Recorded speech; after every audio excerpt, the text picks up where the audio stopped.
Florida without you talking to me on the phone. So, Melissa, are we ready? Do you need a motion? Yes, but we don't have everybody here. So if I Oh, can I get guess we everybody to can come wait. and sit. Well, I'd like to welcome to the public meeting of the Salt Lake City School District Board of Education. Tonight is September, what is today? The 7th, 2021. We have the need for a closed executive session, and I would be willing to entertain a motion for that. I can do that. I move that we go into closed executive session on September 7th, 2021 at 6 p.m. for the purpose of litigation negotiations and or property, character, professional competence, and or physical or mental health of an individual. Okay, I have a motion. Do I have a second? I'll second. Okay, so motioned by Christy and seconded by Nate. Any discussion to this motion? Okay, we'll go ahead and vote, starting with precinct 1. Bryce Williams, yes. Captain Kennedy, yes. Nate Salazar, yes. Mohammed, yes. Thanks. Christy Sweat, yes. Oh, You do. Okay, thank you, Sam. I'd like to welcome everybody to this board meeting. The Salt Lake City School District Board of Education on September 7th, 2021 at 6:36. Thank you for being here and welcome. We've asked our Sam, you'll have to help me with your title. Sam Quantz is going to lead us in the Pledge of Allegiance. He does all things magic for the district. Ready, begin. I pledge allegiance to the flag of the United States of America and to the republic for which it stands, one nation, under God, indivisible, with liberty and justice for all. Okay, I'd like to do just a couple of recognitions, and first I'm going to have Nate, Vice President Salazar, do a quick recognition. Thank you, President Ford. Wanted to recognize our organized unions here in the district. We have SLEA Transportation, our SLASA and SLEOPA groups.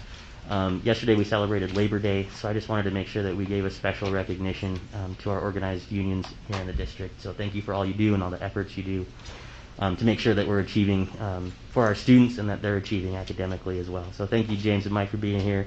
Cindy, Dallin Miller, Steve Russo, and Cindy Mills and B. Alonzo, Che Olson for all the work that you do for our district and representing all of our employees.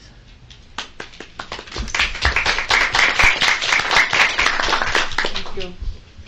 And Superintendent had a couple of recognitions he'd like to do as well. Yes, President Ford, members of the board, since our last meeting, we have hired Dr. Lisan Taylor, Executive Director, School Leadership and Performance. We have retained Moselle Orton. She's serving in the capacity of Interim Executive Director of Organizational and Strategic Leadership. We have hired Nathan Elkins, Director of Human Resources Services for certified staff. And we've promoted Adrian Lovato in an interim position as principal of North Star Elementary. I'd also like to recognize our Employees of the Year. Early Childhood Teacher of the Year, April Grujardo. Special Ed Teacher of the Year, Kalinda Dobson. Our Teacher of the Year is Jennifer Carver Hunter. Assistant Principal of the Year, Monty Eink. And our Principal of the Year, Aaron Anderson. Thank you.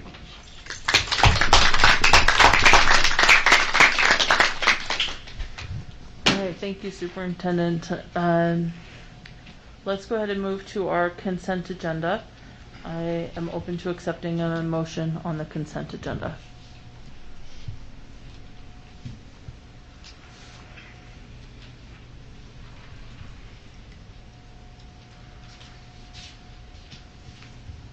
President Ford, I move that we accept the consent agenda consisting of item number 1, purchasing and accounting reports, A, purchasing report, B, purchasing report Excel format, C, budget report July 2021, D, payment voucher report, E, school financial report July 2021, item number 2, HR report, 3, minutes for the board meeting from August 3rd, 2021, 4, fraud risk assessment, and 5, recommendations for case number 22-001. Thanks for that motion. Do I have a second? I'll second. Okay. Motion by Nate and seconded by Bryce. Do I have any discussion to this motion? Yes, Member Kennedy? I don't have a problem with the payment voucher report, but we used to get more detail, and I'm wondering if we can go back to that. Yeah, I feel because we haven't changed anything that I'm aware of, so I'll go back and look Okay. and see. And I can tell you where I've Okay, seen it. that'd be great. Thank you. Thank you, Catherine. There was one thing I wanted to mention and maybe clarify. Part of the purchasing report included expenses for the demolition or repair and the new flooring at East High School, and it mentions that it's coming out of our capital funds for 21-22. Like to clarify that insurance will cover that once it's paid for. Is that Right, so true? we'll pay for it, and then we'll submit the claim to risk management, and they will reimburse those expenditures. Okay. Thank you for that. Any other discussion to the consent agenda? Okay. We will go ahead and vote, and we'll start with precinct 1. Bryce? Bryce Williams, yes. Jenny Sika, yes. Catherine Kennedy, yes. Nate Salazar, yes. Mohammed, yes. Melissa Ford, yes. Christy Sweat, yes. Okay. Thank you. Now we will move to our request to speak. And I will quickly go through the speaker guidelines for public comment. It says the board does enjoy the opportunity to hear from the public during the public comment portion of its meetings. And before we begin, I'd like to take a moment to remind you of our board rules governing comments. One, time may not be used to air complaints concerning bidding, contracts, employment, or personnel issues, to criticize or defame district employees, or to make complaints for which other avenues for redress exist. 2, time may not be used by employees for their representatives to circumvent formal communication channels or establish grievance or negotiations procedures. And the total time reserved for public comment is not to exceed 15 minutes, with individual presentations limited to 3 minutes and group presentations limited to 5 minutes. I'd also like to explain that unless the speaker's topic is already on the agenda, state law prohibits the board from deliberating or taking action on items raised during the public comment period. However, if it seems appropriate to the circumstances, I may direct staff to follow up with the speaker on the topic issued. So we do very much look forward to hearing from public in these meetings, and we have 2 people who have signed up for the request to speak. So we will begin with Diane Moore. Diane, if you want to come to the pulpit. Thank you. Hello. My name is Diane Moore, and I am a teacher at Salt Lake Virtual Elementary, which, as you know, is a new school that Salt Lake City School District began this year. I have been teaching for 14 years, and I helped start a new school for Jordan School District as well. So I wanted to give a report of how that is going and compare how it was starting a new school for Jordan School District compared to Salt Lake City School District. When we started Jordan School District, my class size was about 25 students. Right now, our class size is about 40 to 50 students per teacher. Curriculum, I had enough curriculum per student. Right now, I have not enough curriculum per student. I'm down about 20 books. I don't have 20 books for my students. We had enough coaches in Jordan School District. We have not been given any coaches in Salt Lake City School District for our school. We had enough computers for our students in Jordan School District, In Salt Lake City School District, we were given 15 on the first day for our 25 students. We're given them as, that's been worked out, but that was a little frustrating. Staff-wise, we're trying to get enough staff hired, but when we had just 25 students, we had enough staff. Now that we have teachers that have 40 to 50 students, we have a lot of teachers that are ready to quit, which makes it difficult because we're trying to even hire enough teachers to take the students that we have. And the fear of losing the teachers that we have makes it pretty stressful for the teachers that we have right now. We had enough furniture in Jordan School District. Right now, we don't have enough desks for the students that we have. We had the math manipulatives that we needed in Jordan School District. We were not given any manipulatives in Salt Lake School District. We were given the IT help that we needed in Jordan School District. In Salt Lake, we were told that we were not allowed to fill out any more help desk tickets, that we had to go through our principal. And Jordan School District, a new school was built for us. In Salt Lake School District, when they hire new teachers, we will be divided between 3 schools, which doesn't make sense to me when we have a Benyon school that could fit all of us. So as you see, I have some real concerns. I think that our school's been set up to fail, and I'm really sad about that. Thank you so much, Dan. I appreciate that. All right. Our next request to speak is Susie Blackham.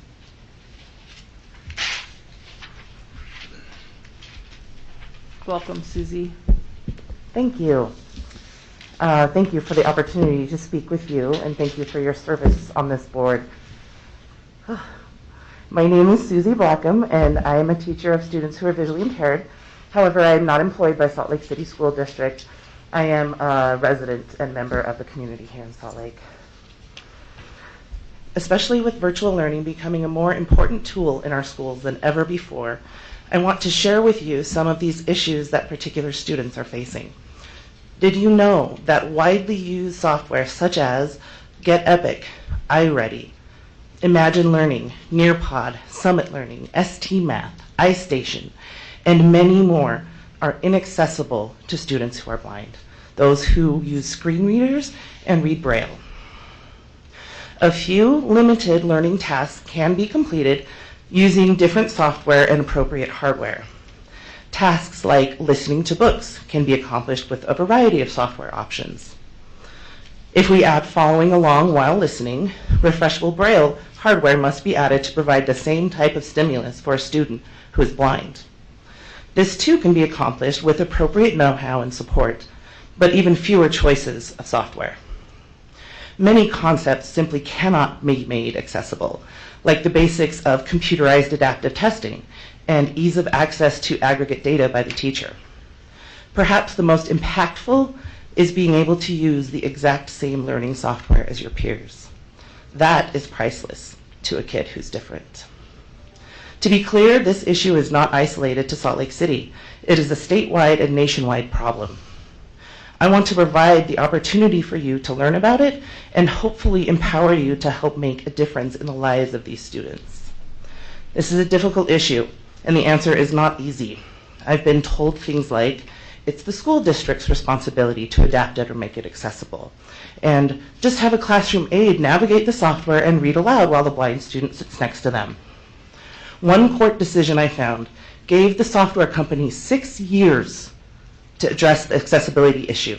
6 years is half the amount of time a student will spend in our public education, or in our public schools. We are giving up on our blind children with outcomes like this.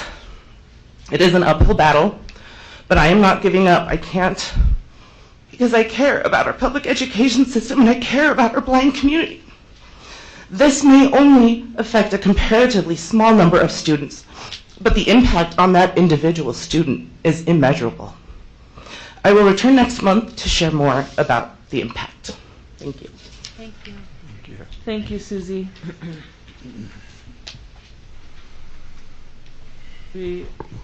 Thank you. We appreciate hearing from you. Let's go ahead and move to the report section of our agenda, beginning with the ARP ESSER funds application. Superintendent? Yes. President Ford, members of the board, Executive Director Tiffany Hall, and Business Administrator Alan Kearsley will provide their report on the ARP ESSER funds application. So attached to the agenda is the application to be submitted to the state. Again, we've talked about before, what we have here are broad goals versus specific uses. So those broad goals as addressed in this application were the broad goals that we addressed in the previous meeting. Because we want to make sure we do have flexibility, because we don't know what the pandemic brings 6 months from now, a year from now. So we do want to make sure we have the flexibility to adjust and meet our students' needs. We'll have Dr. Hall cover anything she wants to about the application, and then we can have any questions from the board. I'd just like to second that these are very broad goals, but they do look at the major areas that we discussed the last time we talked about this plan. And we are really focused on both finishing our unfinished learning, making sure that students have access to the resources and materials that they need and the teacher time that they need to finish that learning. And then also to make sure that our schools are safe and students have the opportunities to attend them and have all of the elements that the CDC would recommend and that our facility services has asked us to ensure that we can provide.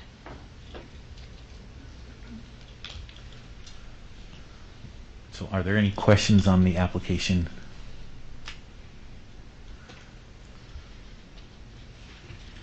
I don't have any. Oh, go ahead. I'm sorry, I have one question. So this is just a clarifying question. In the graph that's on under number 2, and that shows how much students agreed or disagreed with the statements.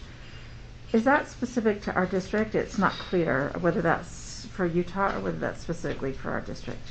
So that was conducted by the USBE, but it Right. was broken out for our district. Okay, so this is specific. I would appreciate if you'd specify that Sure. in the report. Mm-hmm.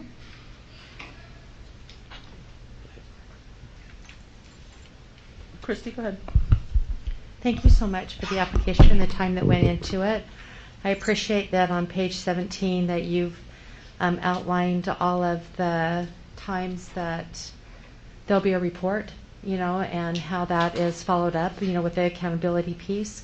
I can see that the report to the board is on there on a quarterly basis. So I would just like to make sure, President Ford and Vice President Salazar, that we have those dates already calendared. If you'll please do that so that we can expect, when those are calendared on our meetings, so that it would provide a heads up to the team, so that when they come back in, they'd be able to walk through, an accountability piece for us, so that we'd be able to see how we're doing with that $30+ million and how we're putting it to work. Thanks, Christy. As I remember, that was September, November, March, and May, right? It just says quarter 1, 2, 3, and 4 on this chart. Oh, and there's a place where there's like check marks. So we have at the bottom. September, December, March, December. and June. Okay. And there was, I think that it was very telling when you look at pages 6 and 7, the progress that we need to be doing. And I think that that's obviously something that would need to be a part of that accountability, superintendent, so that we know how our dollars are going to work and how we're narrowing those gaps, those learning gaps. So that was a little upsetting to me to be able to see that, but at the same time appreciate that it is right here for us. It's something that you can't ignore and that we need to pay attention to. So I appreciate that those were put in there and that we were able to see that. Outside of that, just thank you very much. I appreciate the opportunity to look at this and have it be a part of our discussion tonight. Thank you. Okay. Other questions? Well, board members Kennedy and Sweat talked about some of the things that I wanted to, so just a huge thanks and gratitude for putting this together for us, Dr. Hall, and I look forward to the progress and the updates and upcoming reports.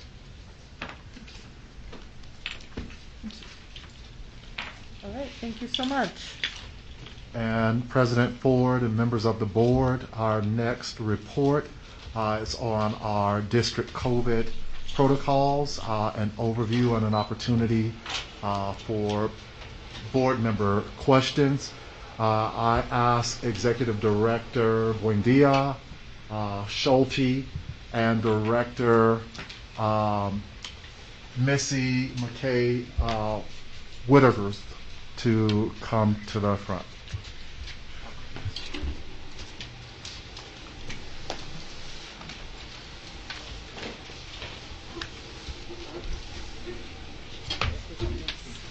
All right, the floor is yours. Okay.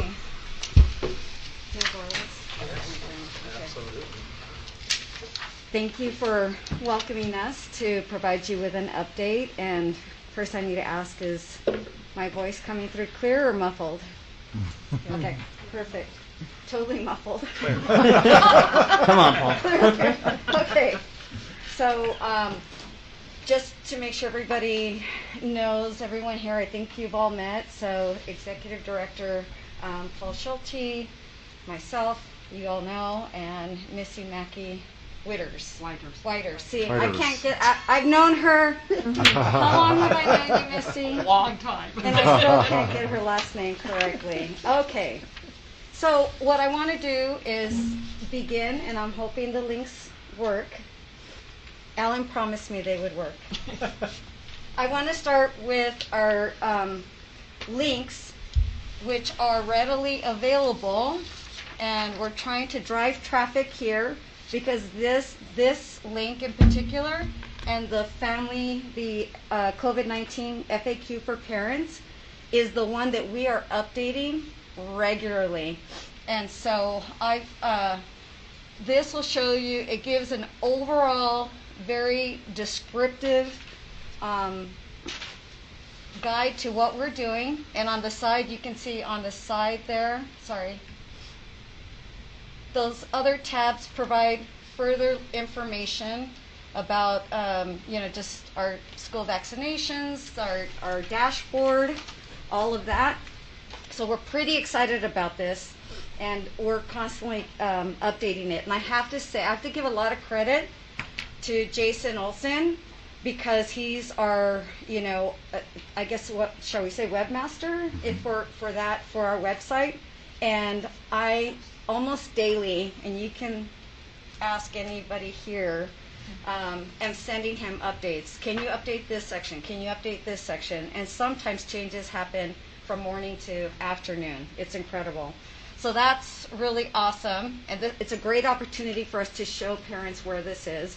The other one that we're getting much more traffic on is the FAQ for parents. And that started because the other plan was so, it's like people want quick answers. They don't want to be reading, well, I won't say everybody, because I know there are a lot of people who like to read detailed information. But for some of our parents, they have a question, and so as questions have come up, I've had school administrators and others, sometimes board members, ask me questions, and we've tried to put them here.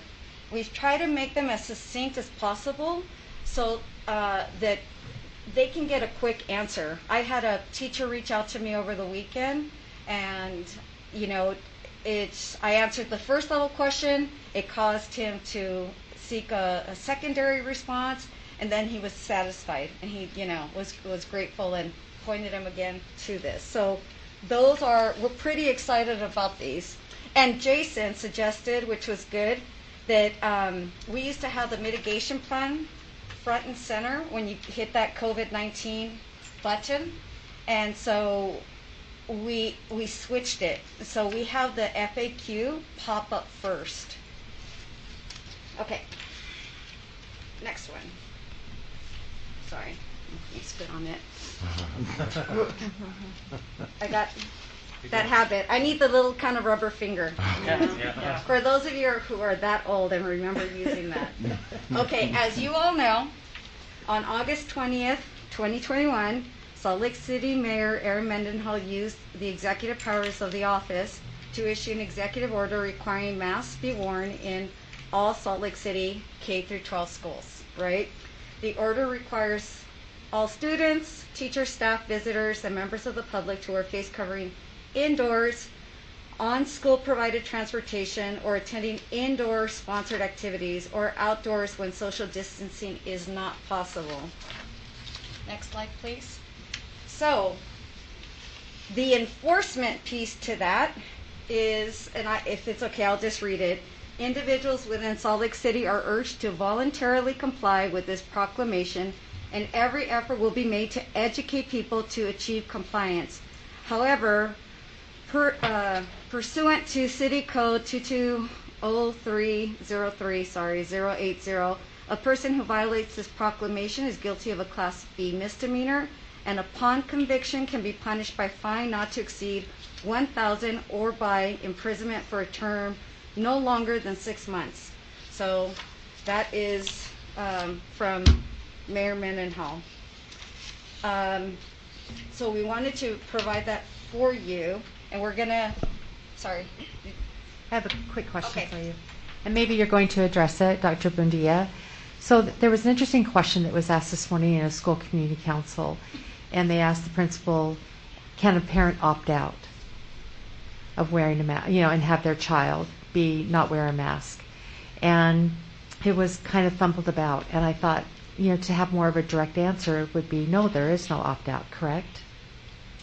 So what we're doing is we're working from a framework of educating and reminding families and students that that is the requirement, and we're enforcing it to that point. And as we've discussed in other meetings, the policing element is not within our purview necessarily, right?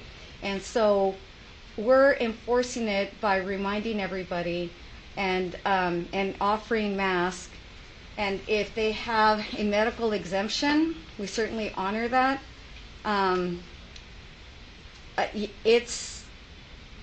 We're we're in a little bit of a pickle, right, with competing jurisdictions. Thank you. Okay. And so, on the one hand, and I'm happy to have Dr. Gatson further elaborate. Yes, so there is no opt-out. We are following the mayor's mandate. However, the enforcement piece is law enforcement and criminalization of what we consider misbehavior. We're handling students not wearing a mask like any misbehavior, where we work with the parents of those students to address that misbehavior or non-compliance with masks. The executive order calls on all citizens in Salt Lake City to enforce that. And with that, while we will not criminalize the behavior, if there is an adult citizen who feels we are not enforcing the mask mandate and that there should not be a opt-out, they are able to exercise what the mayor has allowed in the executive order, and that is to call law enforcement. Thank you, Dr. Gatson. I appreciate that clarification. Dr. Bundia, I think what would be helpful is some sort of talking points then for our schools.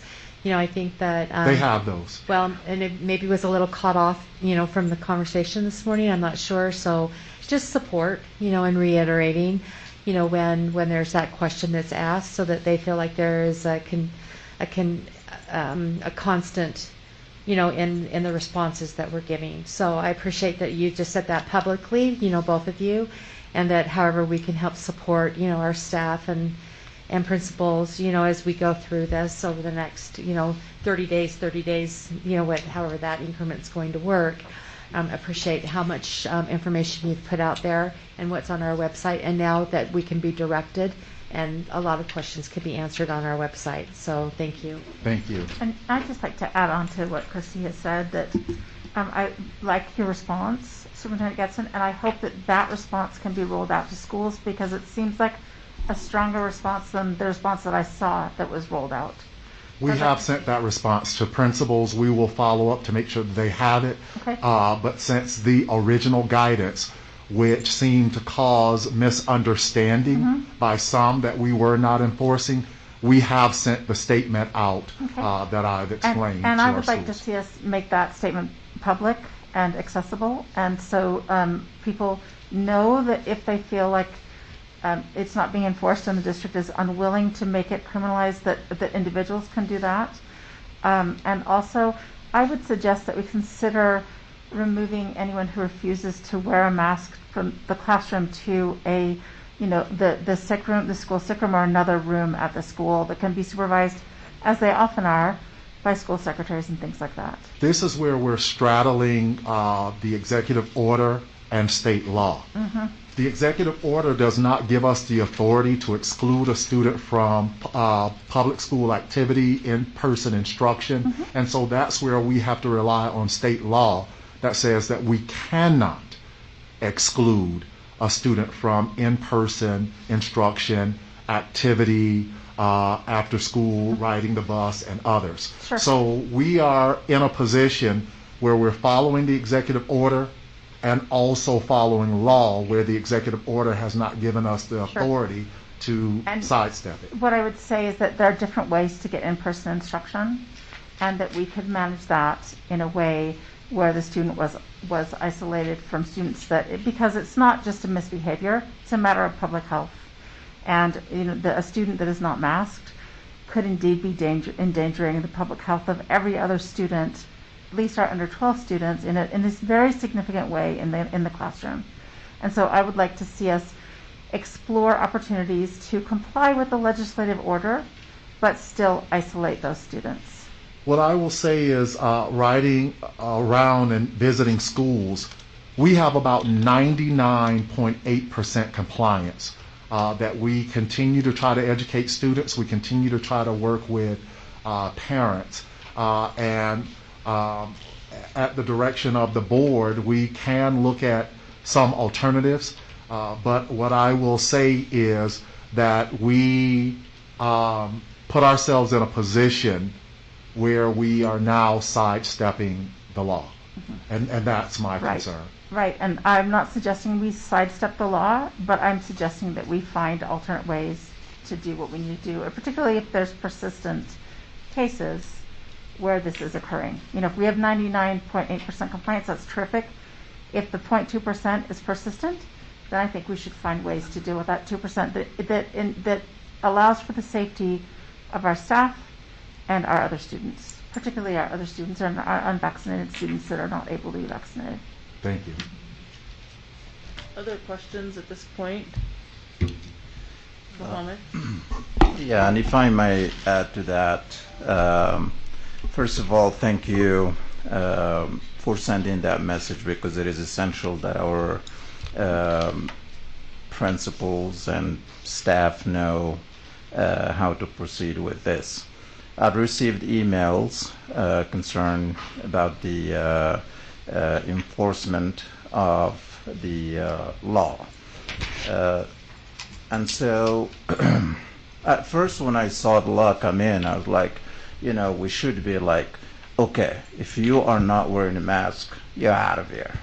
But then I sat back and started thinking about what kind of culture we're trying to build out here. Are we trying to build a culture of inclusion or exclusion? We want everyone to feel home and welcome. We do not want to build a wall that separates those who are in compliance with our laws and those who are not. We know there is a risk, but in the long run, we're trying to build a community, because there is enough division going on in this world. Enough. And it's been too long and too much. And time is here so we can make sure we bring each other together, even with those that we do not agree with. And I think teaching by example here is the best way. I've seen it. My little son is telling me about this. He saw kids who come into school without masks. But then when they are around their peers, guess what? They ask for masks. Because the kids at that time, they are out of the environment of their parents' persuasion. So I'm very proud actually of what we are doing here. Very proud of our district for setting a course of the fact that health is number one, and we'll always, push for health.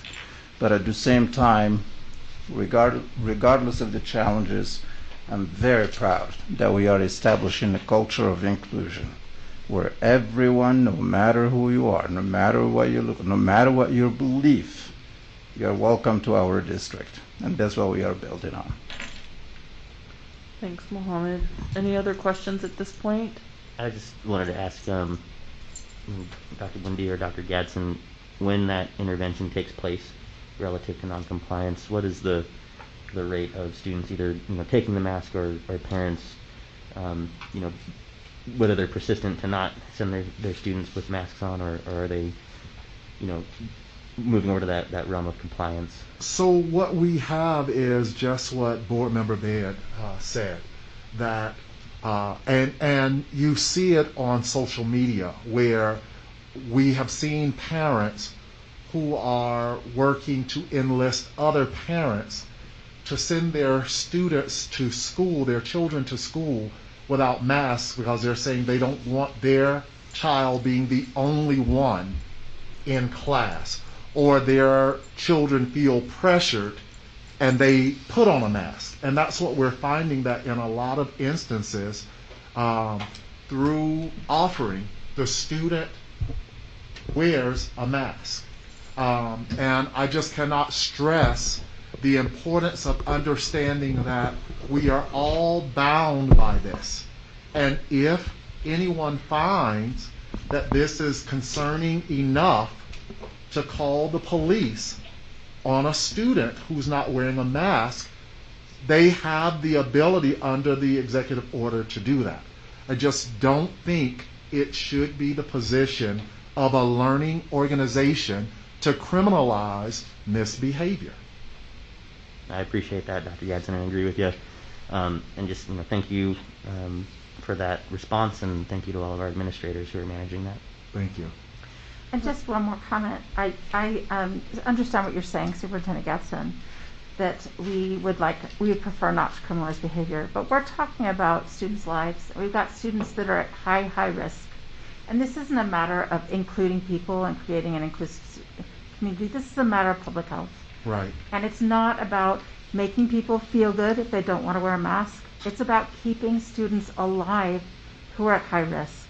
What I'm concerned about is catching a student between the home and school, because that's exactly what we're doing. And the trauma that it could cause a student, and the long-term negative impact that it could have on the relationships with the adults in the building for a student who thinks we've criminalized the behavior or we've taken punitive action against them. And while we want to boost student achievement, as the superintendent, I have to look at the long-term impacts on our students as well, and how it could adversely impact them being willing to engage and learn from the adult that they feel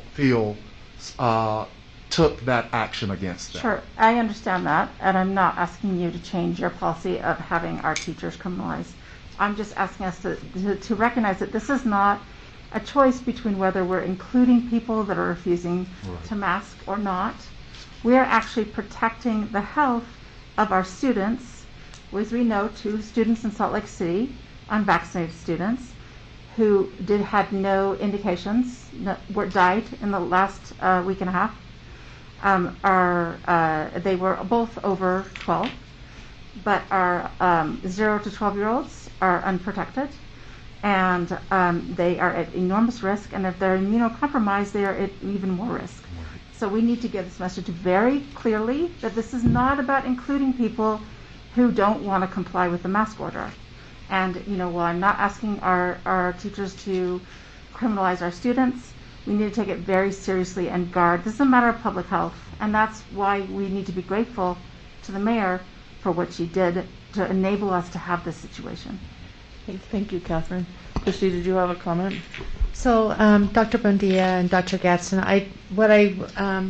one of the things I feel like I need to say tonight is that I appreciate that our district has not tried to willingly strategize on how to break the law. I think what we've done is we've looked at this executive order, we've said, how do we stay within, that executive order, and at that point, know that there are still some boundaries that we have to have. I appreciate the work that's gone into it. It's obviously, again, a divisive conversation, around our country, around our state, within our district. But I think that you've all done it with grace. We were basically, asked to participate in this executive order. I think that, the mayor could have made that choice to do that on her own, which in the end she did. And, and it put us in a situation of now how do we comply? So I think that we always have to be thinking about our kids, and we don't want to label anybody. It's already so many different camps that kids have been put into, and I think that we just need to stop that kind of language and labeling that we're doing with kids. What we want to do is make sure that they have a safe environment, and I know you're all trying to do that as much as you possibly can, and I appreciate the effort that's being done at the schools with our custodians and with our teachers. I think that everybody is trying to do the best that they can in the situation that we're in. So my hat's off to you, and I appreciate, the things that you've put before us tonight to look at. And I know you still have a whole other section of school-related sports to go over with us. So just a few more minutes. Yeah, it won't take long. And as you said that, I just want to acknowledge Paul and his team and the efforts that they've made to really sanitize and create a safe environment for students to learn. And so a lot of the, actual mitigation efforts, are really coming out of Paul's department. So thank you. I think we're also waiting on some Schulte hand sanitizer too. So Missy is going to take the next part, and basically what we wanted to start off with this statement, which is, our district will proactively work to keep students healthy while preventing the cancellation of high school sports. And so with that said, we've created a protocol. So as you can see, all student athletes will register on REDCap and ensure parents have provided consent for COVID testing. It is out. REDCap is. I don't know what REDCap is. Sorry. I can hear Christy over here. Sorry. Teacher in me still came out. It is the system that we use through the state of Utah for to keep track of positive and negative cases. Oh, okay. But we do have to ensure that our parents have signed the consent form that is on this REDCap. It is now available to all of our schools. Before it was just our 3 high schools. Now it's available as a district to our elementary, middle schools, and our high schools. I asked the teams, athletic teams, to go back to create practice pods.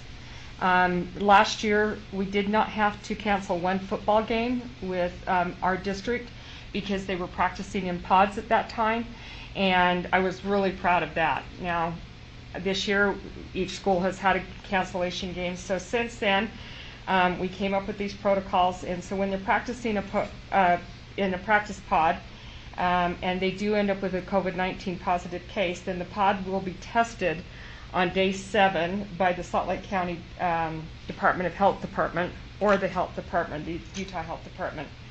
If they are not available to test, and we have under 15 kids, then the athletic directors will go back to doing that testing. As of last year, when we were doing testing every 2 weeks, that took a lot of time and effort out of their days to be able to do all of their duties as an athletic director. And so we worked with the county health department, with our committee, and this is what they had agreed to also. So I do have rapid tests that have been provided to us through the state of Utah, and each of the schools have those, so they're able to go ahead and test them if we have a group of less than 15. And President Ford and members of the board, I just have to say this publicly. I can't stress enough to keep our student athletes on the field. And to mitigate some of this, we have to stress getting our student athletes vaccinated. We got to stress that. Parents get upset if we have to cancel and some of the other things, but they can help us out by helping us get students to a vaccination site. We offer clinics on our campuses. Getting those student athletes vaccinated will help mitigate a lot of this, as the next slide is going to share. And that's what, you took the words right out of my mouth. After having counseled all three high schools, there were a lot of kids who've gone out and received their first vaccine. We did have kids that showed on uses that had the first vaccine, but it's getting them out to get that second vaccination. So our athletic directors have been really reminding the coaches to remind their players that they still need to have that vaccination, that second vaccination, to be considered fully vaccinated, and it still will take 2 weeks after their second vaccination to be considered fully vaccinated. So in the meantime, then we will have we still will have them practicing in pods. So when a student athlete tests positive for COVID-19, the student athlete will isolate for 10 days. I wanted to make that distinction because everybody says quarantine. When you're positive, it is isolation. When you are exposed, it is considered quarantine. The student athlete will quarantine for 10 days unless they meet one of the following criteria, and that is that they are fully vaccinated after their 2 weeks after their final dose, or they and the person who exposed them were both wearing a mask, or they have tested positive for COVID-19 the last 90 days but no longer has symptoms.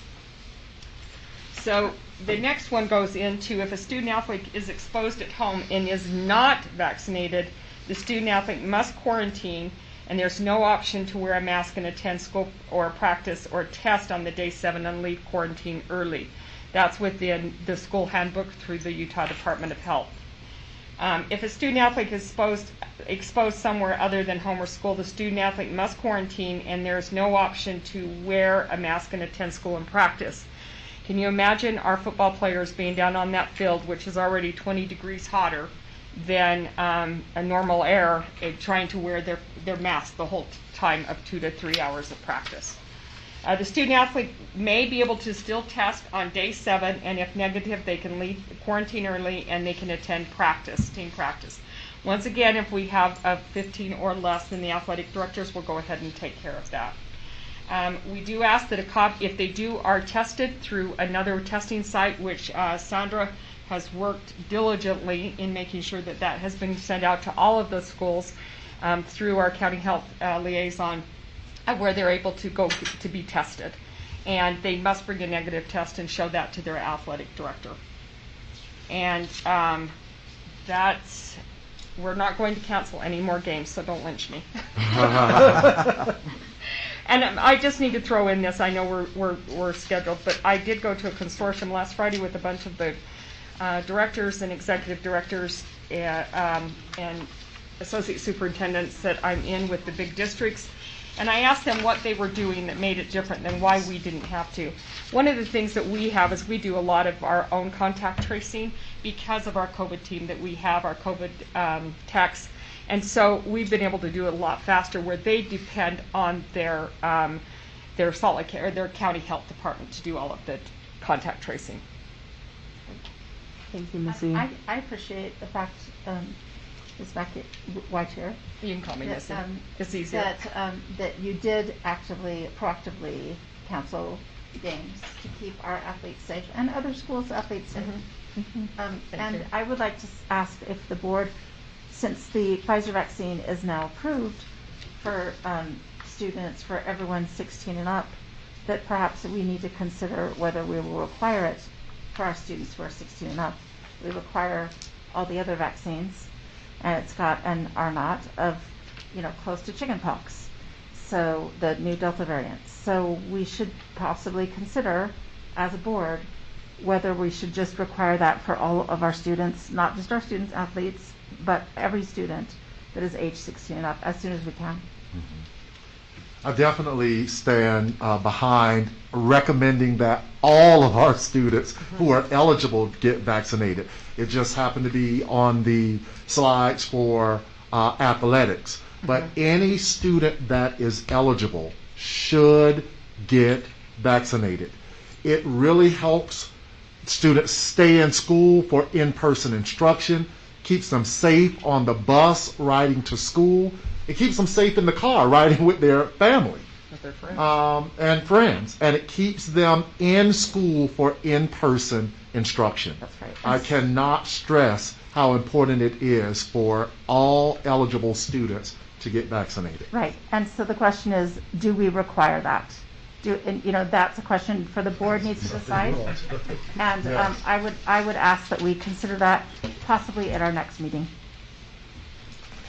Thank you, Catherine. Other questions for this group? Nate?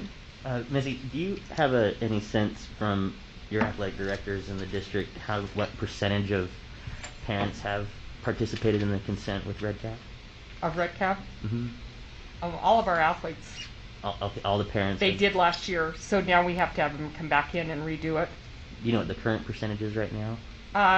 No, because we haven't really done any testing yet. Right. Okay. They've gone out to other areas to do testing. Mhm. So, and those are not entered into our Red Cap.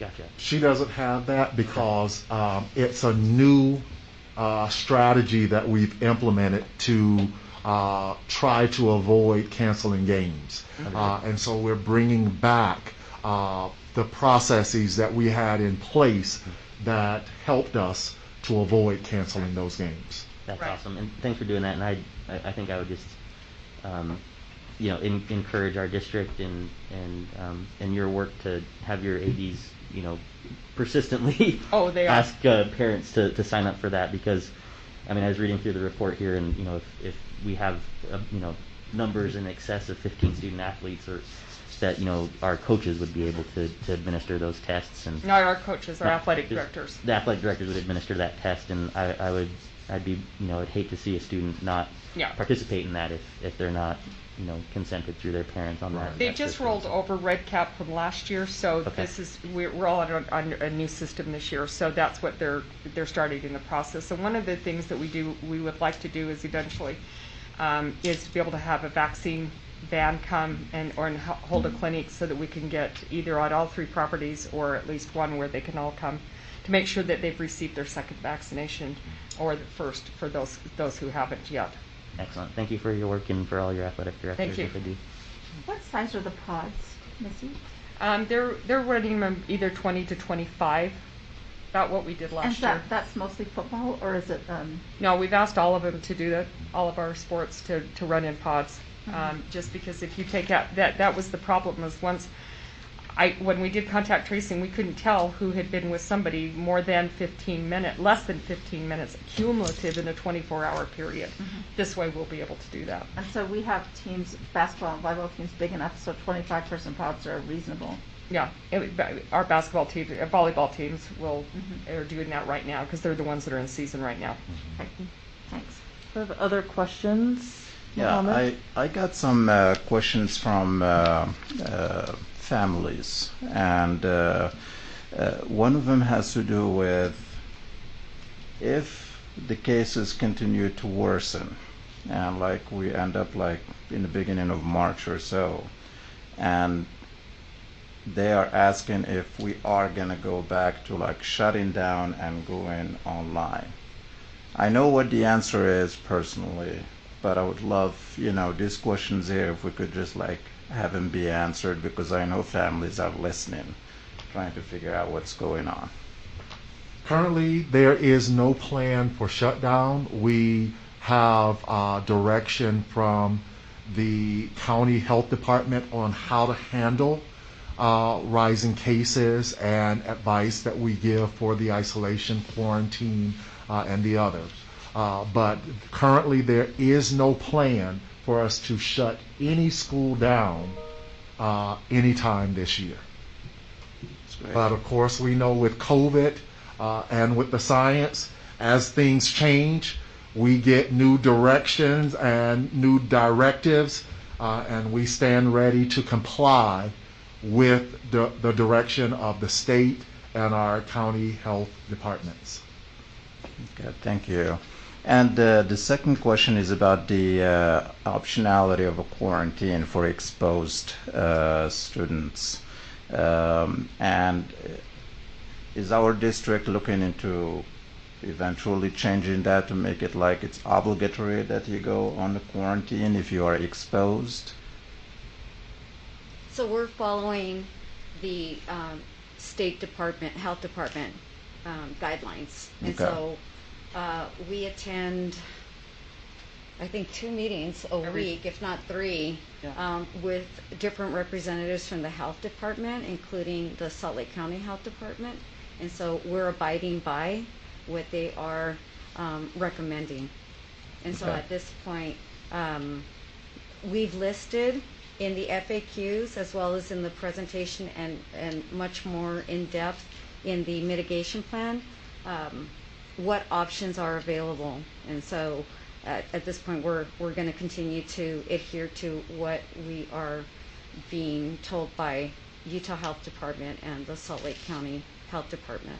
Thank you. I know one of the questions that I've received is how do we make sure that students who are touching the same equipment and stuff, again, Paul Schulte's group, hats off to them. They have made sure last year and this year that we have had all the sanitizing equipment, and so as the pods are moving, they are sanitizing in between each of the pods, especially within football. Basketball will be the same way, volleyball is the same way also. So it's because of Paul's department that we make sure that sanitation is taking place. He's done a lot of work for us in that area. I might just add that kudos to Alan and Larry before and Dr. Gadsden now that we are actually a leader in the industry. So we have our own generators. We use some ESSER funds to increase this. And so we generate our own disinfectant. It's really cutting edge, and it provides the opportunity to do the very thing that we're doing. We don't have to go out and buy something from a vendor or anything. We can generate it on site, which makes it that much more available. It's really kind of cool stuff. And we were doing it before the pandemic, so our department has been way ahead of the curve. We've actually trained across the country. It's a very high tech and just a great technology that we're implementing. And so we were poised before this came about, and it's been very, and the addition of the additional generators has just been beautiful. So that's another example how the ESSER funds and the CARE funds have helped the district to get us more generators. That's fantastic. And You have another question? One last, because this is like really good. Families now are like listening, and it helps me not worry about the emails. I'm sure the board members here would appreciate that as well. The last one was about families are asking if there is like some information out there that would give them a little bit of more details in terms of cases we have within our district, like what grade level they are, they just want to know, the anxiety aspect of it. Really, I can imagine what it's like to want to know. Mm-hmm. So on that mitigation plan, when you get to when somebody looks up our website and they see the picture of all the vials of vaccinations and they click that red button, there's a dashboard button on the right side where the green buttons are. And so that actually breaks it down by cases by school. And so it goes by school. I'm not remembering if it gets broken down by grade. It does but not. at least, so at least that goes by school. I'm trying to remember if the Utah one breaks it down further. Yeah. So with data, we have to be very careful of how granular we get, because we can actually start identifying people if you get too granular. And so that's why these dashboards, as you see across the nation, don't get very granular, because people can start pointing to that's that child or that's that teacher. And we want to make sure we are avoiding that. Alan, would you mind walking us through that dashboard with Dr. Buendia's instructions so folks at home could kind of see what that looks like as a visual, please? While he's doing that, Catherine, I have a question. About the dashboard, I have a couple parents that have contacted me and feel like it's not up to date and not always current. So, I don't know. I can't tell that. I just wanted to pass that information along. They think that they have specific information. One comment was a comment about Bonneville, and I noticed it was at 0 this morning, although it should have been at 1 this morning, but it was changed during the day, at least 1 during the day. So those kinds of things, I hope we can keep up, because I think it makes parents feel much better if the things that they know are represented on the dashboard. Mm-hmm. So I hope we can do that. The other thing that I wanted to mention, Paul, is that you've been a leader in sanitizing, which is great and important, especially as we look at things like the flu and how it might add to COVID. But we've also really worked on airflow, and that's what we know in COVID is more important than sanitizing, is airflow. And so I appreciate the work you've done on that. And I hope we can continue to fund that, and you can continue to work on that, because that's what we understand is important. Yeah, thank you for that. I'll just take 2 seconds. We've purchased enough MERV 13 filters to take us through the end of this school year. So and those are really expensive, and by the way, they're really hard to find. And so our guys were ahead of the curve on that. And then just kudos, like you said, the engineering is something that's been an oversight. So I appreciate that acknowledgement, because it took a lot of work to engineer and get our systems to be able to hit that capacity. They weren't designed for that. And just keep praying and hoping, or positive thoughts, whatever your style is, that they don't crash, because they really aren't designed and engineered, and we're pushing them past their capacity. And I might add, it gets more difficult during the winter. So thank you for that acknowledgement. We're very optimistic, but cautiously. Right. Thank you. Thank you. Other questions? I have a quick one, and this may be for you, Superintendent Gadsden. I've started hearing from a lot of parents who recognize that a lot of our school programs depend highly on volunteers in the building, and right now our policy is that we're not allowing parent volunteers or any volunteers in our schools. Wondering, and you said you'll revisit that every 30 days. Just wanted to maybe point out that there's a lot of support for our students that comes through those parent volunteers, and so if there are ways to do that safely, I think we ought to consider that. That is correct. If we can do it safely, we are looking at the numbers and the spread in the community to make that determination every 30 days. We have provided guidance to the schools on who is a volunteer and who is not. For instance, we have agreements with the colleges and universities for tutors that come in regularly. We have MOUs with others who come in and provide support for the curriculum. We don't consider those people volunteers because we have a contractual agreement with them to provide services, and they come into our school regularly. So they follow the same requirements as our employees, their masks, they follow the mitigation strategies and others to work with those students.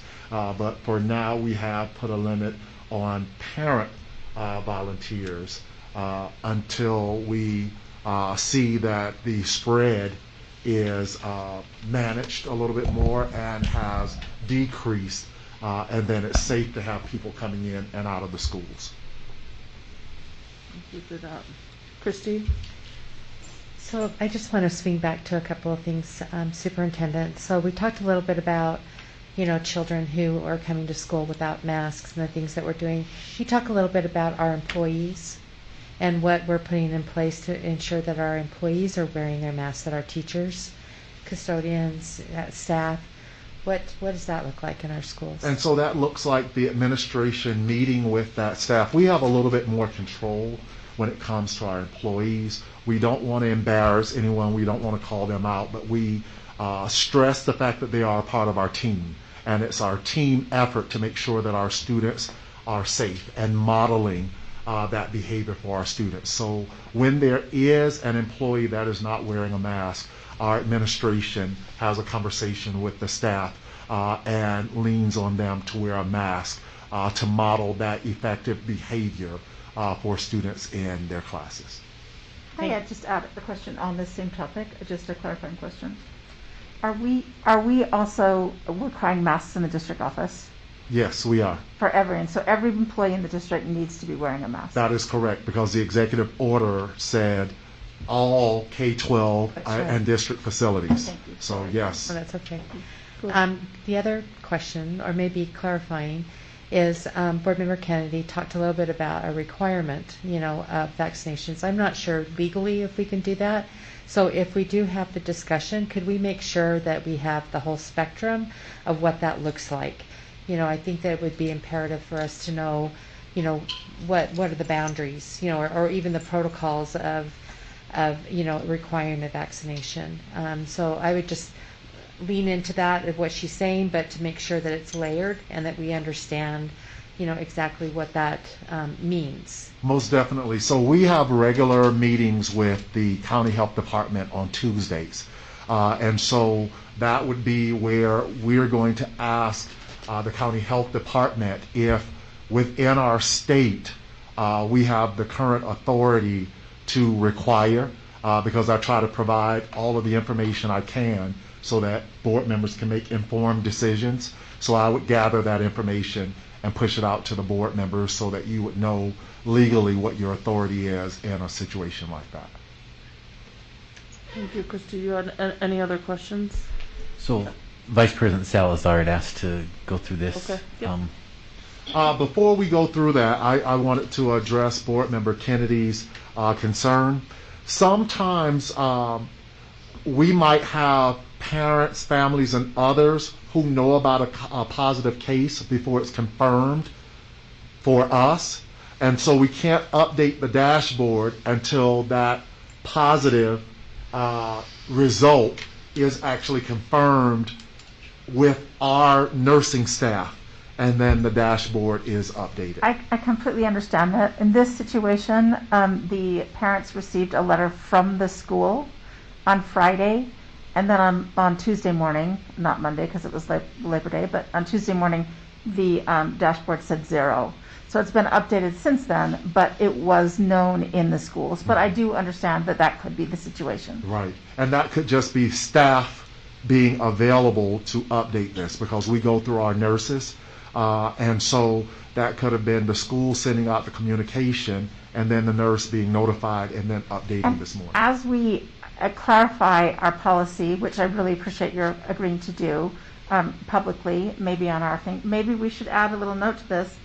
Please understand that it may take us 24 hours to update this dashboard. We can do that. Don't be nervous if it's not there, something like that. Right. That could be a footnote somewhere on the dashboard. How often does it update? What? Every hour? Okay. I think it sounds like it was the weekend that kind of That the long weekend weekend and the holiday. Right. Summer English.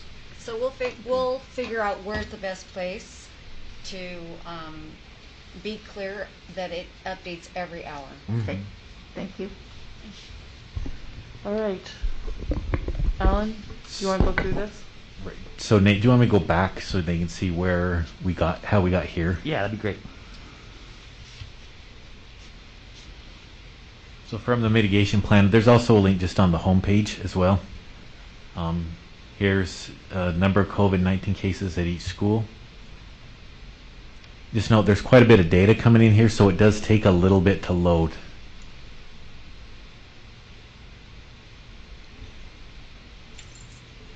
Then we end up with this screen that shows, all of our schools. Those highlighted colors are defined here with these circles. Then we can come in here and we can select just to look at one school. And that's an important feature, because for some, visually, this is very busy and it's hard for them to see. So being able to filter just for a parent's child or children's schools can help them see the data a little better. And then again, for reasons already noted, this is as granular as we get. Thank you. Thank you, Alan. Well, thank you all for your time and for all of this information. I think it's really helpful. I appreciate the work.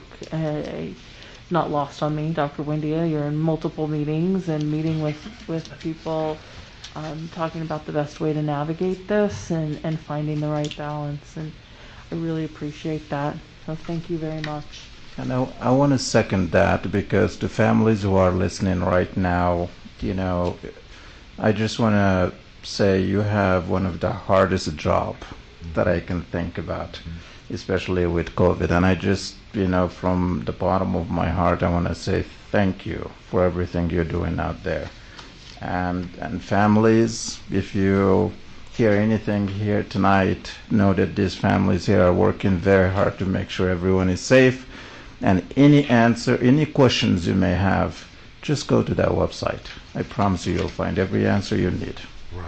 And President Ford and members of the board, I want to also publicly thank Ms. Whiters, Dr. Buendia, and Mr. Schulte, because I've delegated lead to them on this work. And there's not a day that goes by that I'm not calling, not emailing. Did you get that? Did you update that? Sending them information from various sources, demanding, to know what's going on at such and such high school. And they respond gracefully with all of the other duties and responsibilities they have. I want to assure our families that the health and safety of our students and staff is a priority. And there's not a day that goes by that we're not having conversations about whether we can do something differently, we can do something better, or is there something that we just have not thought of. So our families and students are constantly on our minds, and these are the three folks that are leading that work on my behalf, and I just thank you for it. Thank you. Thank you. Thank you. Thank you. Thank you. All right. Now we'll move to the discussion portion of our agenda, which is Bond Council RFP and future capital needs. And my understanding of this agenda item is that it's for the superintendent and business administrator Persley to have a preliminary conversation with the board about some strategic planning for the next few years. And I'm going to let them lead this discussion. The purpose is to get some preliminary feedback from the board.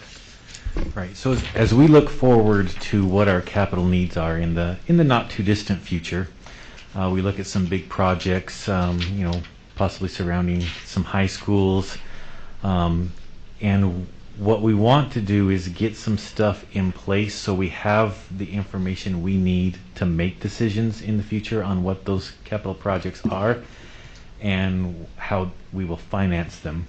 So some of those things we would like to start working on getting in place, one would be do a bond council RFP. So if determined that we do a bond in the future, we can have that guidance from bond council on timelines, on strategies, etc. Some other help that we would like to look into, looking at getting an architect to lay out some feasibility studies. What kind of improvements need to be at a building? Where could we place a building? How should it be located? So that when we are ready to present information to the board, we have the data behind us and we have a plan in place to present for approval. In addition, we'd like to look at, we did a demographic study some years ago, look at maybe doing an RFP to hire a company to redo that demographic study, or redo some sort of demographic study to help guide our decisions on our facilities and our capital needs going forward. So what we're doing is, we don't want the board to be surprised if you saw an RFP out for an architect and said, hey, we haven't approved anything. So looking for guidance from the board if you feel it appropriate to move forward with getting some companies under contract to help us plan and drive our future capital needs and financing needs for these projects that we know are on the horizon. As Business Administrator Kearsley is saying, it's important for us to be proactive and be as informed as we can be. And so I definitely support these proactive measures and ask the board for consideration in this respect. Discussion from board members, thoughts on this? President Ford? Yep, go ahead, Nate. I guess just a couple questions and maybe a suggestion, Business Administrator Kearsley. One, what's your general timeline? Like, it sounds like you'd probably like to get started as soon as possible. Well, I mean, this is just an example. If we were to bond next November, November 2022, we need to start getting things lined up now, because it's a very long process to get everything lined up to determine, I mean, how much we would need to bond for, and then doing the legwork of getting that ready for a bond election. Okay. I think my suggestion would be is, and I appreciate the discussion item, but I'm not sure if it'd be best to have a report, relative to what you might be looking for, the specifics relative to feasibility studies, architecture, demographic. Those are the three that I heard. If there's any additional ones, and then go through our process of either, a discussion and then an action agenda item. So you're suggesting a report on this, or Yeah, so we can with more study it. specifics about, Okay. not exactly what we're looking for, but just kind of the 10,000 foot view about the direction that you'd like to go through, maybe how many facilities or sites that you're looking at, maybe a little more specifics about what types of architects we're looking for. I mean, it sounds like there's one that would be looking at either renovating existing buildings or siting new ones. So maybe just having a little more detail about that and what kind of processes we would need to go through to make that happen. Yeah, because part of that is, I mean, we don't maybe have the answers or the exact plan right now, and this type of process would help us develop that plan. Mm-hmm. Okay, Christy. I then think Catherine's before me. Okay, go ahead, Catherine, then Christy.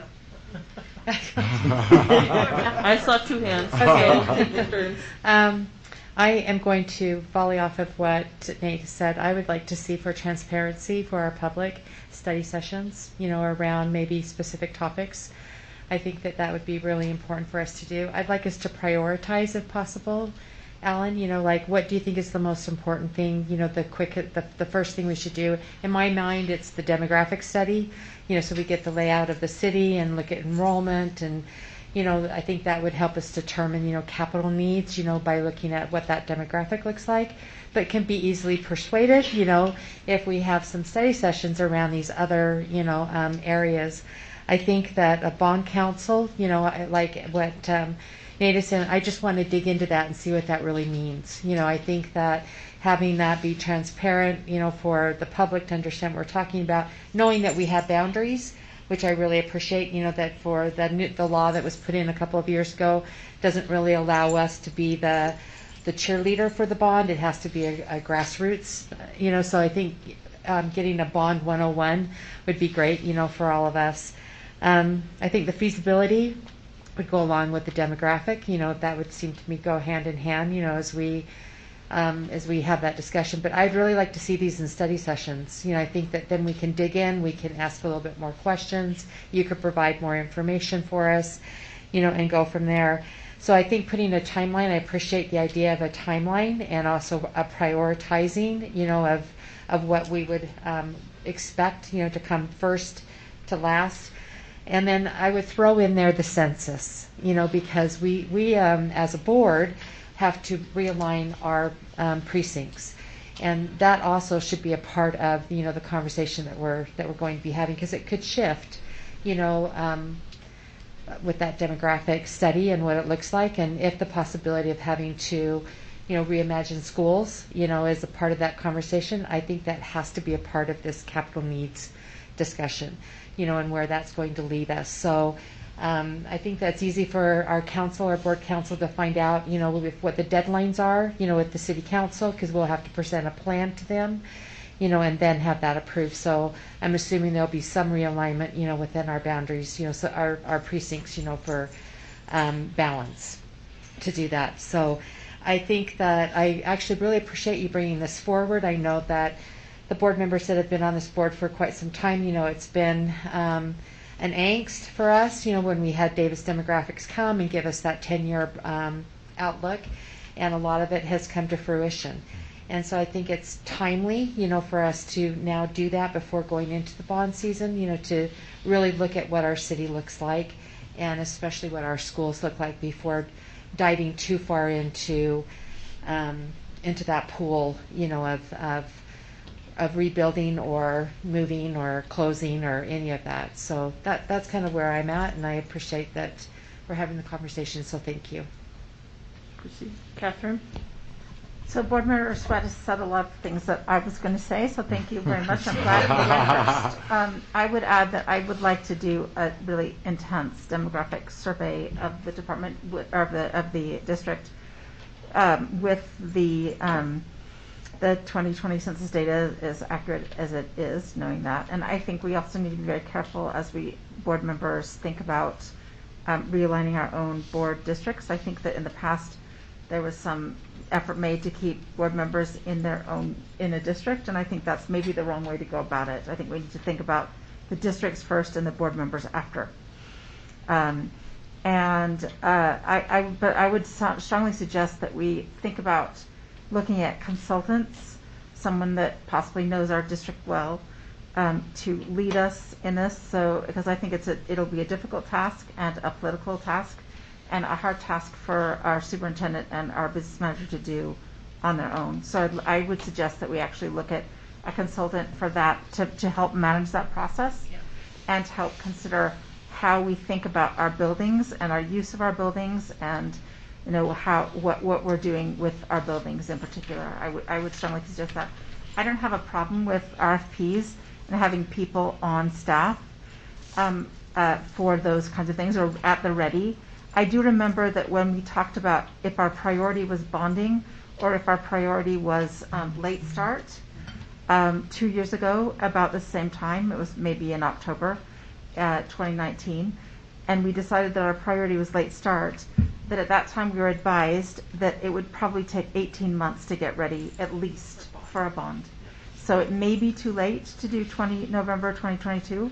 I thought that the reasons he gave were very, very good reasons, and a very good timeline. So you might want to just look back at that. Maybe we should make that available to our new board members, since we have three.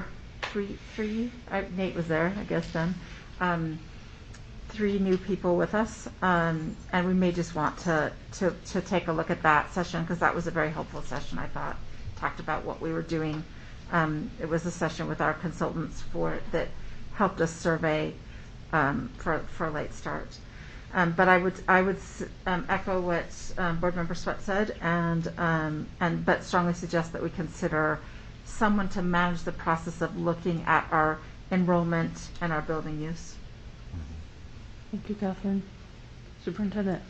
And so I concur with Board Member Kennedy, but I will remind the board that in order, and this is just one of the schools, West High School, we have to bond for that. That is our oldest facility, and we just need to, at some point, backwards map what our tolerance is for not looking at a replacement for West High. And there are some issues with Highland that need to be addressed, and we're going to have to bond for that.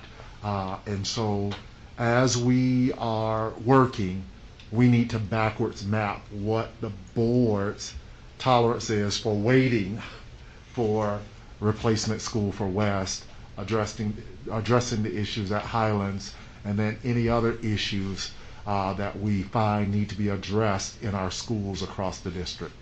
I agree with you, Superintendent, very much as someone that's done a lot of West. Are you suggesting that we need to bond then for those 2 schools before 2024? I'm suggesting as a board, you all are going to have to consider when you feel we need to go ahead and move forward on addressing those facilities and our others, because we know that the only way that we are going to be able to address them is through bonding. Well, I would ask, as one member only of the board, that you work with leadership then to put that into our discussion agenda on the time frame that you think is appropriate. Do I have other? I'm hearing that, Catherine. Thank you, and I've made a note. I think what I'm hearing is there's a willingness to do that sort of backward mapping.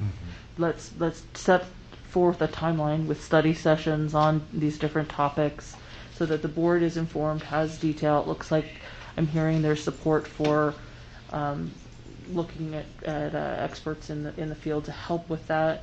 I'm hearing that this is a conversation that the board, and I've heard it for the previous year or two, that the board wants to delve into or needs to delve into this conversation concerning demographics and building usage and capital needs and that comprehensive census information that we've kind of been waiting on. We've also been waiting for you as our superintendent to be here and to be able to help lead and guide this conversation. So I'm in support of what we're trying to do here, although I don't think we're making any decisions about any of those specifics at this point. At least I would hope not. I think I'm hoping is that we'll really start an intentional planning process that will lead us to the right decision. Melissa, can I just add on to what you're Christy. just saying? Except, Mohammed, did you want to? Okay. No. You're good. Sorry. It's all yours. And I appreciate the conversation that we're having. And Superintendent, I think that one of the reasons that I think that it's important for us to have these study sessions is because I think it's time for us to reimagine what our schools look like. And one of the reasons I say that is because with the declining enrollment, it still means that we're going to continue to receive the same amount of property tax. Our buildings aren't going away. Our families, the homes are still going to be taxed. So the property tax will continue to come in. But when you have a lower enrollment of kids, then you have a pool of money that you have to decide on what you want to do with. So let's reimagine, because we don't want to diminish our schools. And we don't want to diminish the idea of people living in the city or people who work within the city to bring their children to our schools. And so it's an exciting thing for me to think about, that maybe there are more specialty schools, there's smaller classrooms that, we're going to decide that we're going to invest in. And I know that that is going to take some strategizing. So I think that going into those study sessions with the idea of reimagining and what we really want to invest in, so that the legislature won't say, look at Salt Lake. Salt Lake's still receiving the same amount of money, but they have fewer kids, so now let's equalize their property tax. Right. Because that will happen. Right. But if we have a plan, if we have something in place in our 10-year outlook, then it's easier for us to go in and say, no, this is what we're doing with our money. These are the results that we're getting from doing that. So that has to be a part of the conversation. Just making a snap decision to say, yes, we're going to bond and we're going to rebuild schools and do that. I understand that there's needs, but also let's really have the conversation of reimagining what our schools can look like. Most definitely. If Salt Lake City is to continue to be a thriving city, it has to have a healthy school district. It just won't survive otherwise. Thank you. Any other input into this conversation? Do you feel like you have direction, Superintendent? Okay. Thank you. All right. Then we don't have anything that's on our action agenda, and so we'll move to board member reports. Anybody have anything they'd like to report? Christy? I'm sorry, I do. I've got a little list. Catherine wasn't able to, she would be doing this for USBA. And so there was a lot of things that I want to share with you that we talked about. So first off, thank you to everyone who participated in the pre-delegate and delegate assembly. I hope that you found that process to be good. And it was an interesting discussion on Saturday. I don't know if Mohammed and Nate want to say anything about it, and Melissa was there for a little bit, but there was some interesting discussions that went on Saturday. But I was really quite proud that we passed a resolution that USBA is going to lead out with a resolution and letter to our state legislators to encourage them to then reach out to our federal representatives that we need to have IDA funded at the 40% guarantee. Right now in the past 5 to 6 years especially, it's been like as low as 8%, and right now I think it's hovering at about 15%. So, that was really a great moment, with that resolution on Saturday. They want to remind you that the annual conference is on the 6th and the 7th, the 6th through the 8th of January. Next week is the Leadership Academy up at, Zermatt. Thank you, Zermatt. And they're ever looking forward to, I think we have a great turnout from our board that's going to be going. Also, they are still looking for district presenters on great ideas for the annual conference. So if there's anything that you have, Superintendent, that comes to mind, you can reach out to Richard Stoll and complete that application. Let's see, NSBA, wanted to remind you that, again, our conference for NSBA will be April 2nd through the 4th, and it's going to be in San Diego, California. So hopefully that's on all of our calendars, and we'll all be looking forward to doing that. I think that was, the last thing is the regional meeting for USBA is on, and you should all be receiving this in the mail, September 23rd, 6 p.m. out at the USBA offices in Sandy. I think I got everything. Good job. Okay. All right, so that was the USBA stuff. Sorry, but there was a lot that came out. I think for me, I would like to encourage Superintendent that you revitalize our SCC chair meeting here at the district. It was done on a quarterly basis. I've had several SCC chairs that are new, and I think that training and understanding what their responsibilities are would be so important. I would encourage our board president to work with you on that. It's an integral part of our school governance piece for our parent voice, and so important.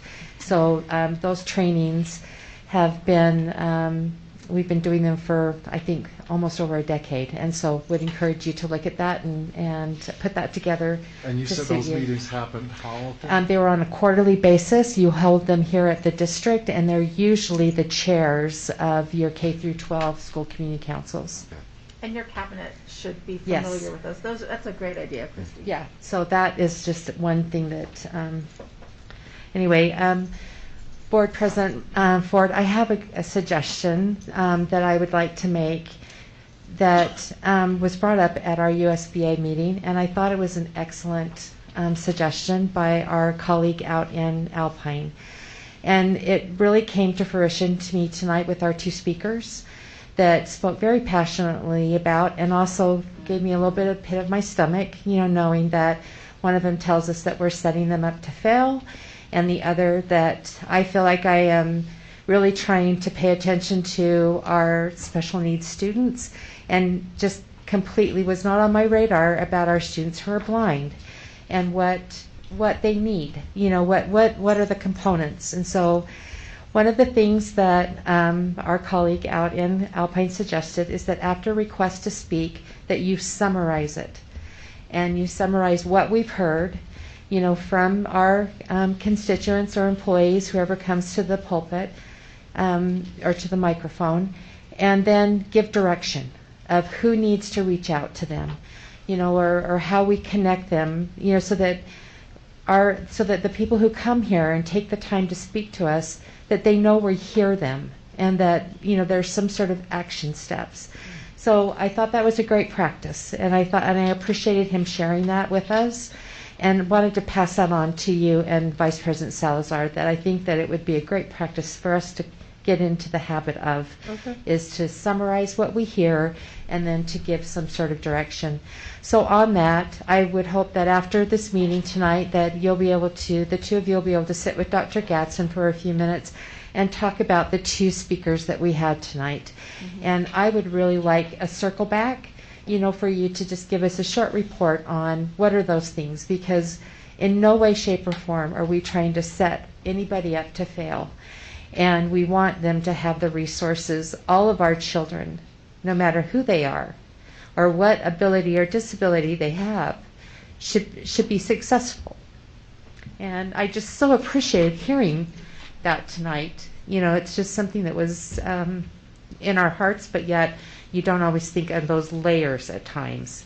So I just wanted to thank our speakers tonight for their impassioned pleas and for the information that they passed on to us.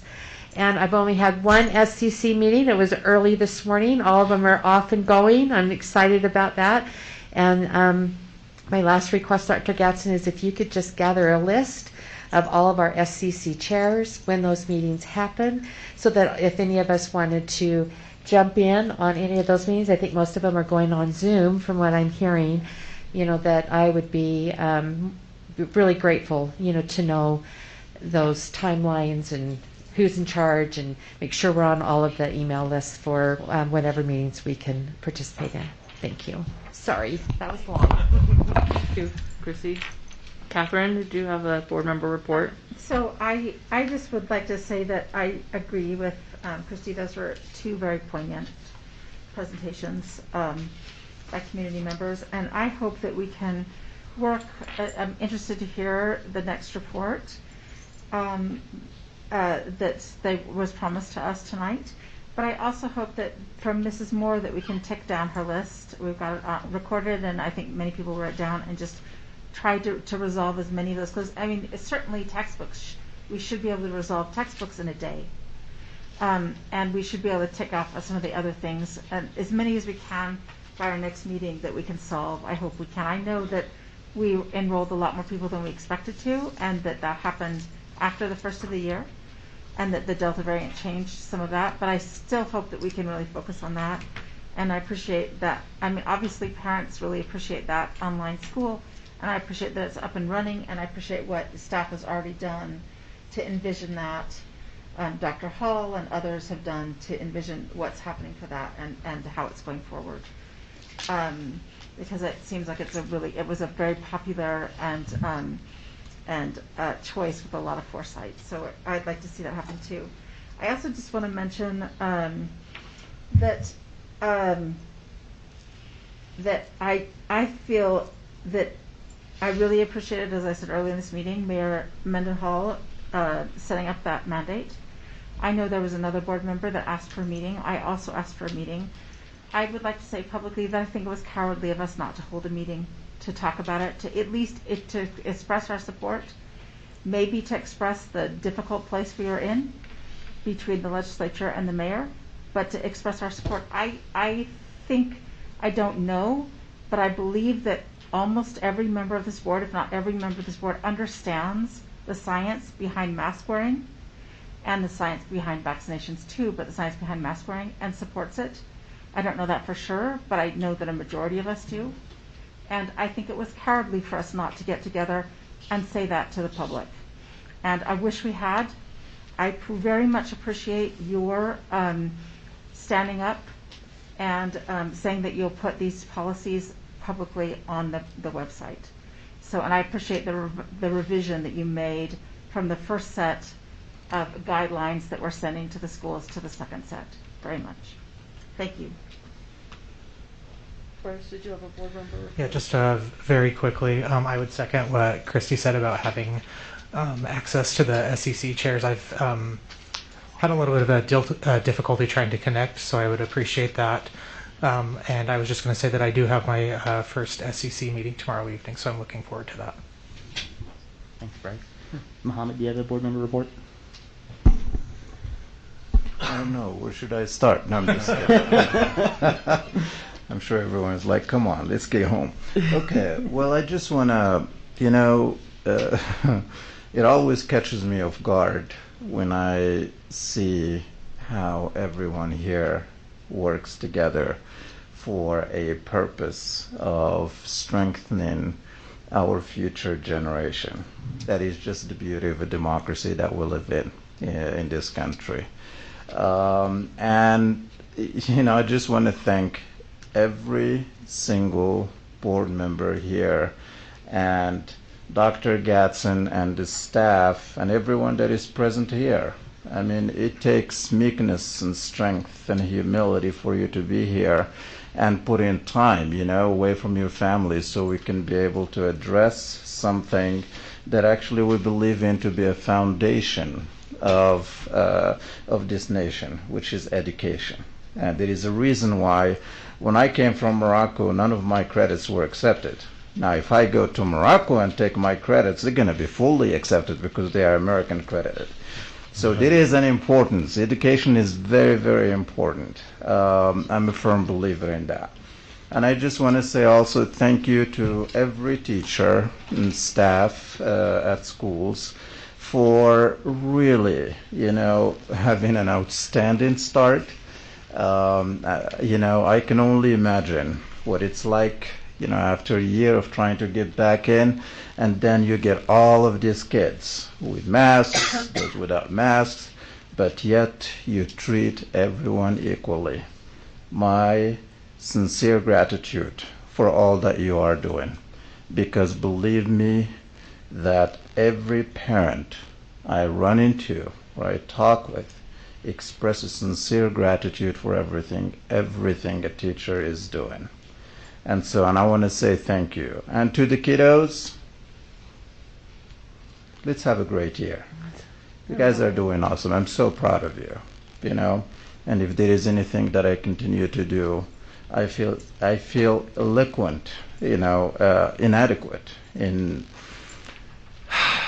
doing so many things, but I'm doing my best, and everyone here is doing their best. And I'm so proud to be a servant of our community here. Thank you. Thank you, Mohammed. Jenny, do you have anything you want to report? No, I don't have a report. I just want to say how brilliant I think Christy is with that with that suggestion, because I was sitting here the whole time after I listened to that to the speeches that were given. I was like, how do we respond to that? Because ever since we've sat in this chair, I've never seen a response. So I love that idea. I do have a question on that COVID mitigation and all that. So if a kid feels, symptoms, they're supposed to stay home for 10 days and quarantine? If a student feels symptoms. If a student feels symptoms, like the parent calls in and they told him, oh, my child's not coming in because they feel sick. So we are asking that the students stay home that day. But once they don't, so they don't have to stay home, because that's what actually happened to a child that I knew. Right. They were told to stay home for 10 days, even though that child was better. Dr. Buendia will explain the guidance that we got, and we have clarified some of that. So I'll give an example. Parent said that they spoke with the child's teacher, and Dr. Buendia addressed that on my behalf across the district. The parent spoke with a teacher and said that my son has symptoms of a cold. The teacher told the parent that you must bring back a negative test result. The parent had a difficult time getting the student tested because the doctors explained you need more symptoms than what your child is exhibiting for us to think that it's COVID. And so we've asked that our teachers not share that with parents, that they actually refer that parent to our nursing staff so that our nursing staff can give them the right recommendation. Proper education, yeah. Okay. Yeah, we sent out as soon as that happened, and it's been confusing because the target keeps moving, right? And we're getting more clarification. So, and I'd have to take a peek. I'm looking at one of the resources that's available at the Salt Lake County Health Department website. And so, and I'd have to go back and take a look because we actually addressed that question. But if I'm remembering correctly, I know, that's why I came to sit by Ellen. I'm like, pull it up! Right. If I'm remembering correctly, yes, they're supposed to, as soon as any parent or child, notifies their teachers to notify the office, and the office is to notify our COVID tech, or because right now we have 3, and we're going to be up to 5, hopefully in the next 2 weeks. And so they notify their COVID tech, and or the school nurse, depending on who's readily available. So then they're instructed on what they should be doing because they're getting it from somebody who is very familiar with the protocol. And so as I'm pulling it up, no, not the PowerPoint. Just keep The question? well, it's basically from this document. So essentially, they're going to isolate just like you would if you had a cold. You're not wanting to send your student to school sick with a fever or a cold. And so once they're fever-free for 24 hours and resolved, then, sorry, okay, perfect. I apologize. I know I can't, it's so much information. All right. I don't have it memorized. Okay, so what happens if my student has COVID-19 symptoms for at least 10 days? Students are asked to stay home from school until at least 10 days have passed since the first symptom appeared.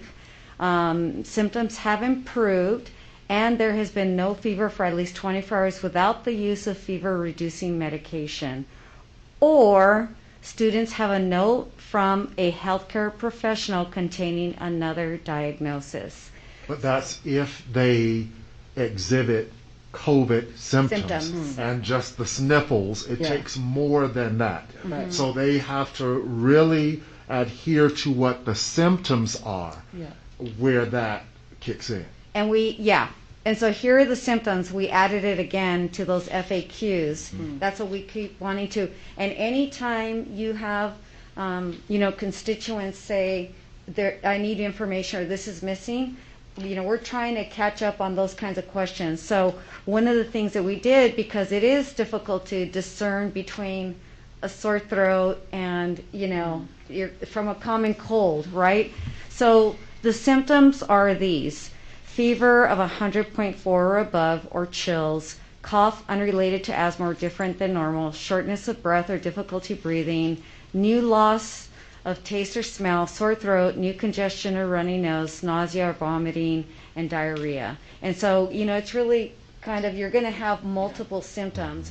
A sore throat isn't necessarily going to mean that you have COVID. Yeah. And so we're hoping that this information is really helpful. So did that answer your question? Yeah, absolutely, because this constituent reached out because she was told that from, I'm not clear if she got that from a teacher or whether if it was from a nurse, because this was just recent.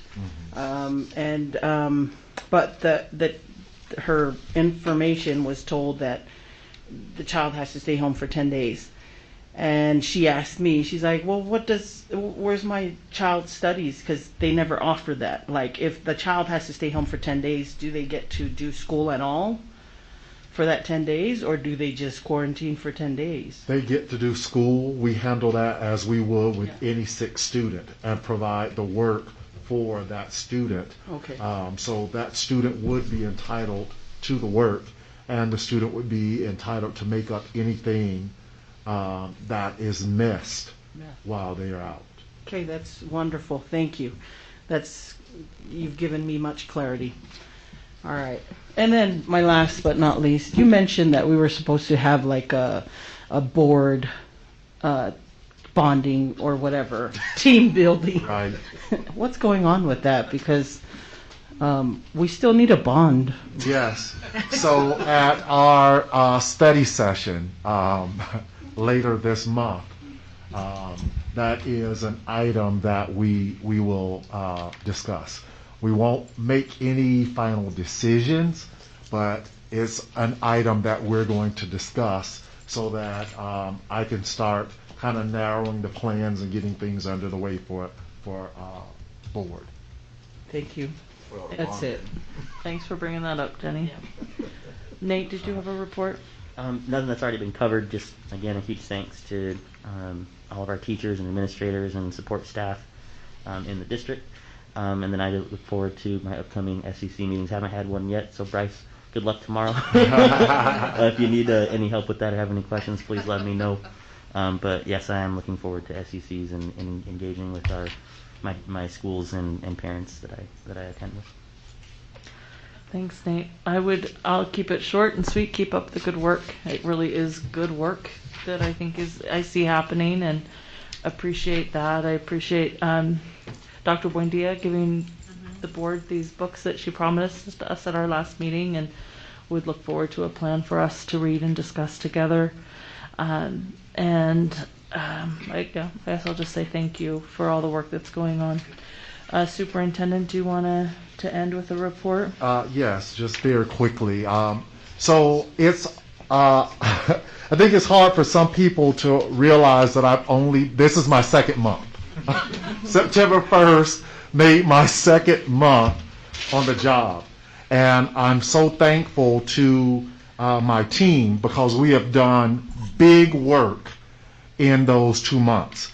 I have visited every one of our schools and am now on the second round of visits to our schools. I'm excited about what I see in our buildings.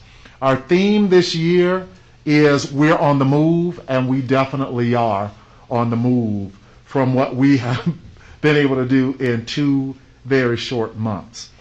I want to assure the public that my goal is to make sure that we build a culture of trust and respect, and that is modeled at the top. Trust and respect. And I challenge our community to be different than most of the communities across our nation, and that is that we keep the focus on our students and providing a world-class education for our students, and that we not get distracted by stuff, politics, and other issues, but we focus on providing a world-class education for our students. I'm so thankful for the many people that have stepped up and stepped out and said that they have our back and they want to support us. They want to see our district to be successful. I am extremely happy with the large percentage of compliance in our schools, and people understanding that the goal is to keep our children safe and healthy as they attend in-person instruction in our buildings. I want to encourage our public to use social media to unite and not divide. There's a lot going on social media, and I just refuse to get into a lot of it because I just am not going to allow district staff or myself to be distracted. The goal is to increase student achievement. That is our work, and that is what we will do. Addressing a need that was voiced by our parents while at the last minute, that was increasing the number of seats for folks who wanted the option of virtual education. We communicated with teachers that we were opening the seats because it was a choice that our parents wanted. We communicated with our teachers that we were hiring as quickly as we can. We don't hire for students that we don't see committed to seats. And so honoring our families and opening up those virtual spots has caused an issue that we will get through. I'm committed to our parents and to our teachers that, again, we will provide a world-class education for our students. I'm asking that they hang in there, that they bear with us, because it was the last 2 weeks before school started that our numbers actually jumped and parents wanted students in virtual education. And so the district had just a few short months prior to me coming on board to implement a virtual academy. The district committed to offering that option to every family that wanted that option. We did not see those numbers of families wanting that option until the 2 weeks prior to school starting. We are now working diligently to recruit teachers for our virtual academy so that we are then able to split classes and to provide more appropriate numbers for our teachers. But again, I ask that our teachers hang on, understand that the materials are coming. I will work with staff on the technology needs, but I think they are correct in asking teachers to go through their principals, because what we sometimes find is they've talked with their principal and they put a ticket in, the principal puts a ticket in, so it causes duplication and a slowdown in that work. And so if all requests go through the principal, we know that there's no duplication of those help tickets. As far as textbooks and others, I know that Dr. Tiffany Hall is on that, and we will get those resources. Computers, that's something that we're working on district-wide, because as you know, we are not a one-to-one district. Again, we didn't know students were going to be in seats. It's taking at least 6 to 8 months for technology to come in after we've ordered it. We have technology on order from last spring that hasn't come in yet, and so orders from today are going to take 6 to 8 months for them to come in. That is outside of the control of the district, and so we are asking families that have technology at home to be willing to utilize that technology, and those who are most in need of Chromebooks are the ones that we assign until we get additional technology in. As far as a dedicated building, all of our facilities are utilized, and we've actually put programs into Binion, so many of their classrooms are utilized. We're providing housing for the virtual academy and those teachers as we can to fully utilize our facilities. And so a lot was said here tonight about the virtual academy and people wanting to quit. I am hopeful that people will hang in there and allow us to do what we said when we saw those numbers increasing, and that is to allow us to post positions and hire and bear with us until we can hire for those positions. So we saw it coming 2 weeks in, and we communicated to teachers that this was going to be the impact, and we asked them to just sit tight and work with us. Thank you, Superintendent. Thank you.